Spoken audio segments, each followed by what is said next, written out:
You can. I think Kawakami, this was on Willard and Dibbs. Here's Kawakami on Farhan's job. They stay like this, it's fine. They have a terrible season, different question altogether. But that's for anybody. That's for anybody in any executive or coaching position. I think Greg Johnson likes the way Zaidi thinks. I think the ownership group likes the way he operates. They want better players. They want better results. But I think generally, if the Giants end up at 84 and 78 and they're in a wild card or they're one game out, I don't think that will cause a disruption. Because there's two things. If you move off of Farhan Zaidi, what do you do with Bob Melvin? And they really like Bob Melvin. And Bob Melvin came to work with Farhan Zaidi. So barring a disaster, which I don't think is happening and has not happened, really under Zaidi's watch, except for the first season, and that wasn't his team at all. With the young players they got, again, no superstars, but solid players. And, the trajectory of this team, the pitching that will be there at the end, Alex Cobb and Robbie Ray, we know that they're due to arrive at some point. If Blake Snell can put together any decent outing, I think the Farhan Zaidi is safe. How do we feel about that, Giants fans? 888-957-9570. At the start of Know the Show, be locked in for the next 15 minutes, and at 7:50, we'll ask a question about what happened during this time. And if you get the question right, you'll win this Andrew Wiggins bobblehead and qualify for a chance to win a signed Steph Curry jersey, the perfect gift for Father's Day. So, all right, Kawakami says all that. He said basically his job is safe if they go 84-78 or if they miss out on the wild card. I say you got to blow them out. I don't care if you are 84-78. You got to blow them out. This is not, who's happy? And it's not a package deal where, let me see. We have Bob Melvin, so we have to keep them together as a tandem? No. How can anyone be satisfied with the trajectory of the organization? Not with these players. But and when I heard him say that Greg Johnson and the ownership group likes the thought process, and I'm saying to myself, well, hold up. Like, life, I love being the try-hard guy. I love being the effort guy. Don't get me wrong. But at the end of the day, you have to produce. You have to have results. So we could talk about like the thinking process and how they critically analyze things and blah, blah, blah, blah. They are not producing. You are not connecting with the fan base. You're getting dominated at the gates by the opposing team. Not only that. And if you're in it just to print money, well, then you better hope you have a dominant team coming in every single week. Rewind for a second, though. What he said was that they like the thought process. Stop right there for a second. Greg Johnson doesn't like the thought process. He just told him, Kawakami, that, we had to get away from the platooning. That's what I'm saying. Like, so the thought process, actually, they told Farhan, you need to change your thought process. We need big boys in here. We don't need platooners. We need guys. We need pitching. And at least they try to get the pitching, but you're turning in a reliever to a starter in Jordan Hicks, and I'm really concerned about Jordan Hicks moving forward here. He's pitched a lot of innings. He's not used to pitching like this. I'm really concerned about his durability going into the last 4 months of the season. Then you got Logan Webb, who's fine. I'm cool with Logan Webb. Yeah, but they're 4-10 on days where he starts. That's not good. Not good at all. Then you got Blake Snell, who can't give you a 5. He's going back on the IL. And Keaton Wynn, where the hell is he at? Because he was getting touched up. Where is he at? Ponte. And then Kyle Harrison is starting to hit a speed bump. He gives you 5 innings, but he walks about 3 guys. He gives up 5 hits and 3 runs. That's not good enough. But I keep hearing the thought process, they don't like the thought process. They told Farhan to switch the thought process. The thought process sucks. But everybody keeps telling me, the pitching's good. It's not good, though. Again, results. Just because you think someone is pitching well. Like yesterday, I'm listening to Kruk and Kipe, and I love Kruk. They're legends. Stop shining it up. Blake Snell left the game without completing 5 innings, and the bases were juiced. What? He was lucky he served up a bomb on the second batter of the game, and we were down 1-0 again in a Blake Snell start. Yep. Like, stop pretending that this guy's going out there looking like prime Lincecum. No, Johnny Sanchez was infinitely better than whatever the hell I've been watching from Blake Snell this year, and I'm paying him $33 million. It's just, I'm tired of Giants fans being duped for the same thing over and over and over again. Over and over and over again. It's me. It's guys like me. I keep falling for it. I'm not doing it. I'm falling for the banana and the tailpipe. Look, I've said this season I will be open-minded to the Giants. But you guys have been listening to me. I've been here at 95.7 Game over 7 years. For the last 4, I screamed about, the prospects. Sell the prospects. Give me some bona fide, legit major leaguers. Bona fide, legit major leaguers. We got Matt Chapman. I'm really happy about that. Matt Chapman's working out. But he's miscast as a 4-hitter. That's not his fault. He should be batting 6. I'm cool. But Matt Chapman has been a really good Giant. I got no issue with him. Jorge Soler, we'll see. We'll see. He's starting to find it. I hope he's starting to find it. Hopefully he can start hitting for some power. But I saw a lot of warning track shots from not only him, from Ramos, from Matos. Big boy power, non-existent.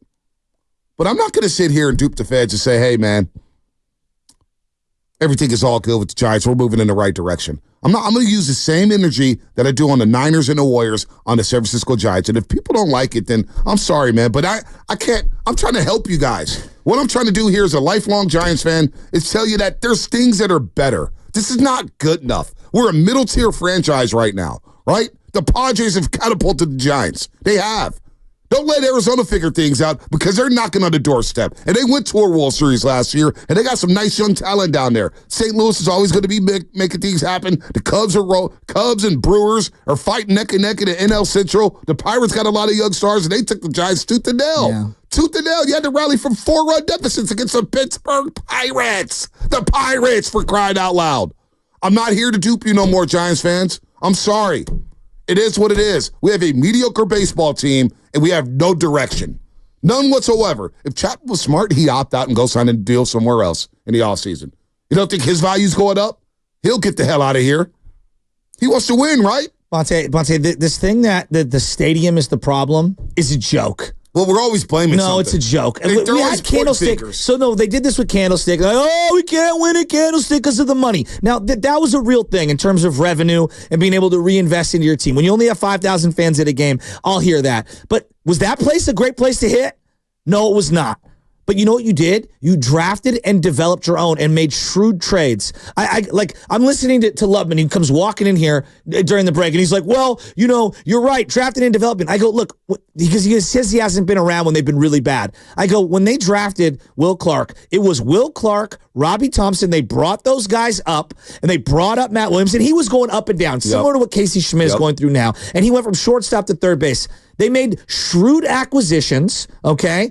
They traded for Kevin Mitchell, and everything kind of came to a head, and they showed promise. And then they found these Jeffrey Leonard types and guys that they could squeeze the lemon on. They acquired a Brett Butler. Like, they did a really good job piecing that thing together. But it started with the drafted and developed guys who don't know any better. Yep. They don't know about what stadium to hit in and this and the other. And I watch every other team come into our stadium, whether it's Mookie Betts, Freddie Freeman, stars from other teams, hit the crud out of the ball in our stadium. Bombs. So don't just give me, it's Judge and Soto and their premier talents. I've watched Christian Walker, who is like a middle-of-the-pack first baseman, hit bombs at Oracle. I watched the guy, who was the guy, Canna, who played at Bellarmine, hit one of the farthest balls I've ever seen at AT&T, Oracle Park, in an A series a couple of years ago. Every other team has 4 and 5 guys who could launch it up. Stop telling me the stadium stinks. Volpe, who's not a power hitter, had 5 hits in the series. All gappers. Create your team so it can hit in your ballpark. Start developing and drafting and identifying those guys and bringing them in. This is on the GM.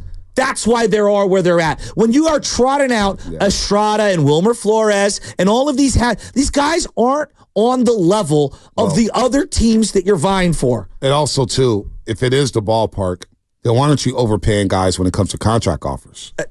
The one thing I kept thinking about with Aaron Judge, a 650 Xfinity mobile text line just texted said, Bonte, can we circle back to the recruitment of Judge? To not start with an offer of 400 plus was illogical. You knew you had to overpay him. And I remember yelling on these airwaves, 450, 500 million. People called me insane for doing that. But that is a tax you have to pay when you got no players. And all it takes is one player. You get one player, others will follow. Others will follow. The Dodgers, all of a sudden they start getting players. Players started following, right? The Phillies. Oh, Bryce Harper signed there? Well, what do you know? JT Realmuto's there. Nick Castellanos, who's hitting 200. He said, Trey Turner. Oh, I'm going to leave the Dodgers and go to Philadelphia. Machado in San Diego. All that stuff. Baltimore's now but they're drafted and developing. They're doing a great job. They just brought another guy up, not even named Jackson Holiday. Some dude named Norby. He's got 9 home runs, 36 RBIs in AAA. And I'm thinking to myself, what's in the Giants farm system right now as a bat? What is there as a bat? Who is out there playing well in the Giants farm system outside of your boy at first base who's in San Jose? Bryce Eldridge. Yeah, that's it. And he's, what, 2 years away? I mean, but he's 19. He's 19 years old. I mean, come on. Now we're pinning our hopes on the 19-year-old saying, maybe that's our power hitter. We have no idea who he is. We have no idea. And if you put a gun to my head, hopefully nobody does. I shouldn't even joke like that in today's society, but I would trade him in a heartbeat for a guy with a track record who's a legit bat. Give me proven talent. I need major leaguers. I'm tired of watching Shasky. I swear to God, I've been so invested in the team because I said I'm going to be open-minded about the Giants. And, there's this myth out there that I don't watch baseball games or watch all the time. But I am beating my head up against the wall every single day watching this team saying, can I just get a star? Can I just get one star? But there's just one legit bat where I know if he comes up, he could flip the game with one pitch. But here's one swing. Here's the part that I don't understand from Giants fans. They do this thing like, well, Padres haven't won anything. Well, the Dodgers have only won one World Series. But dude, our titles were so far ago. It was 10 years ago. 10 years ago. And if we're all being totally honest, we underrated how good those guys were. Like we did. Crawford's probably the best defensive shortstop of all time in Giants history, as of right now, right? Right? One of the more clutch Giants I can remember. Posey's one of the top 30 or 40 catchers ever. Now, I don't know if he's Hall of Fame worthy because that's like only 23 or 24 guys. But like, we can all acknowledge he's a once. The game has been played for 200 years, all right? And this guy is one of the top 30 or 40 of all time. Tim Lincecum is probably, and I'm holding Juan Marichal in the highest regard, but in my life, hands down the best right-handed pitcher the Giants have ever had, right? One of the most clutch guys. My life on the line, I'm handing him the ball. Madison Bumgarner pulled off one of the most heroic playoff performances we've ever seen. Oh, and you had one of the greatest managers in postseason history in Bruce Bochy, who just won the World Series with another team, and you had to kick him out the door. The point that I'm getting at is that Giants fans do this thing where they're like, well, these other teams aren't winning. You're not either. Your way of doing business is not connecting with me, the fan. No. It's not producing playoff wins, and it's not producing enough excitement to draw fans to the stadium. Well, Gary Radnich, shout out to him. Gary Radnich out there, probably sleep right now in his robe. Who the hell knows what he's doing? But he always said, if you're not going to win, you damn sure better be entertaining. And the Giants for the last 3 years have been, and I don't know how many times we talk about swagger and this and that, and we need guys who could pimp at bats and bat flip and strut down first base line after hitting a 400-foot bomb. When you lose and you're not entertaining, and it's year 6 of the Farhan Zaidi era, something's got to shake. I'm not here to say and do a show about firing Farhan Zaidi, but this is what he's baked up in 6 years. This is what we're dealing with. Even, okay, sure, Jung-Hoo Lee's hurt, but nobody knew who he was when you said about the KBO, and I still have doubts about how good he is. I do. I'm sorry. I don't know. Like, he was projected to hit, 12 home runs, driving 40 runs, steal 18 bases? What the hell is that? That's Trent Grisham, who's barely cracking the lineup for the Yankees. That's how down bad Giants fans are right now, that we think Jung-Hoo Lee is some revelation in center field. When I watched the center field this year, it's like, I don't know, $100 million for this guy? So not only that, you got Lamont Wade Jr., not like Lamont Wade Jr., but he's not a power hitter at a power position at first base. He's a 7, 8, 9 hitter on a lot of these playoff teams. Right. A solid piece. So, not only that, and then you got, who else is hurt? Michael Conforto. Guy's been trying to move him for years. Come on. And I like Conforto, but he can't stay on the field.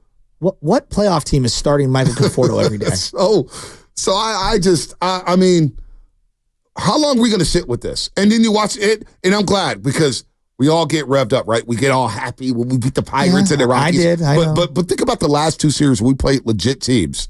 Now, the Phillies, you get credit for that. You won that series. Yeah. I'll give you credit for that. You won that series. It feels fluky, though. Not going to lie to you. It feels very fluky, and we know they swept them in the 4-game series. So let's be real.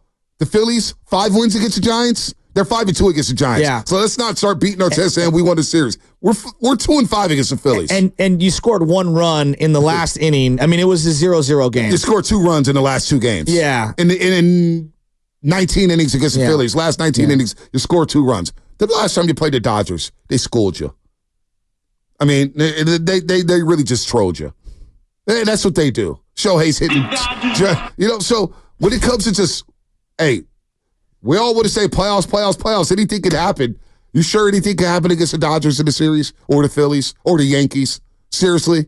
You think the Yankees are scared of Wilmer Flores batting third? No. You think the Dodgers are scared of Jorge Soler, especially when runners are on base? Who are we kidding?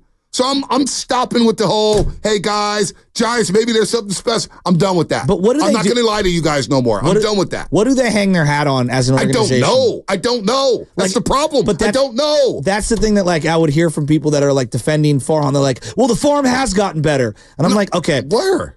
That's my thing. What's the guy Brooker, whatever the heck his name is? I always Brent Rooker. Brent Rooker. Thank you. Yeah, he's hitting home runs left and right. Lately. Yeah, but look. Again, no one knows what he's, but yeah, what has he got? 15 home runs? He's got the 5th highest OPS since the start of May. Right, and they found Mason Miller. Mason Miller is one of the more dynamic closers right now in the game. Now, you found Camilo, but Camilo's scuffling. And if you're really looking between the lenses this year, I don't think he's been that good. And I love Camilo, but I don't think he's been that good. I think he's had a down year by his standards, just in general. The rest of that bullpen is shaky at best. I think Tyler Rogers is one of your best bullpen arms, and Ryan Walker is one of your best bullpen arms. Any one of those legit lineups scared of Tyler Rogers? Not really, with that rise ball. And then I look at their starting rotation, and right now, you did squeeze the lemon in the first month with Hicks and Harrison. You were looking good. They're coming back down to earth a little. You got 2 giant holes in the rotation, and you've lost 6 more times than you won in the opening slot with your best pitcher in Logan Webb. So I look at the lineup, and I say, well, you're defending slightly better, I guess, your defense, but you're not hitting that well. What do you do well as an organization? What do you hang your hat on? Before we get to Matt and Rick. No, but I'm asking, what do you hang your hat on? I wish I knew. I wish I knew. I know the Phillies. When the Phillies come to town, the Phillies are going to smash the ball, and they're going to try to beat you with starting pitching. No doubt. And Yankees, same thing. And you didn't see the Yankees' best pitchers, by the way. You didn't see Gil. You didn't see Rodon. You still got swept. Well, we had Rodon. You still got swept. And they had their 2 best pitchers. I mean, this is just bad. So I don't know what you hang your hat on. But here's the problem with the Giants. And I'm watching these young guys, and I was trying to buy in. And you know what? Yeah, I get the development. We're going to have fun because is it really fun watching the young guys and losing games like this? How much fun is that? I'll tell you this. How much fun Ramos is this, has been honestly a revelation. I feel like the guy has. Fine. Look, is he an all-star? Probably not. If you let push comes to shove, probably not. But I've enjoyed. He had a huge clutch hit when Luis Matos failed them earlier, and we guys. Got one guy. He also had a home run in that game. Casey Schmidt. Okay. Casey Schmidt is. Look, we're early. He's back for a small period of time. He makes some plays on defense. He had a play coming in. He did. But can he hit consistently? Volpe's in another class than him. Let's just he is, all right? Matos is coming back down to earth. But I've been excited watching Ramos. But Ramos, on the level of prospects, he's 24. Yeah. He's 24. 24 years old. I mean, Baltimore is elevating 20-year-olds and 21-year-olds. There's a guy, Jackson Merrill, who's playing for the Padres. He's 20. There's a level to this. Let's go to Matt.